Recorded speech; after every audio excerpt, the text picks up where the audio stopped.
জানো তো, মাঝে মাঝে আমার বরকে দেখেও আমার হিংসা হয়।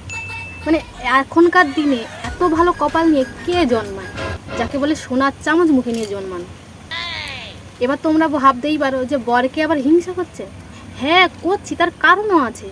আমার বরের যে শ্বশুর মশাই, কি বলবো, এত ভালো মানুষ, এত দয়ালু, মানে এত মনের দয়া যে মানে না বললেই নয়। আবার আমার বরের যে শাশুড়ি, ও বাবা, সে তো মা অন্নপূর্ণার সমান একদম। এত আদর যত্ন করতে পারে আমার বরের, মানে না বললে তোমরা বিশ্বাসই করতে পারবে না। আবার আমার বরের যে শালা শালিরা আছে, মানে নিজের ভাই বোনের থাকতেও ভালো, এত ভালো কেয়ার করতে পারে। আর রইল বাকি আমার বরের বউ, সে আর কি বলবো, নিজের মুখে এত ভালো, এত মানে এত সুগৃহিণী, এত লক্ষ্মীমন্ত যে আমার বরের ভাগ্য যে কেউ দেখলে হিংসা করবে। তা আমার হিংসা হবে না বলো? तू है तू है तू है तू है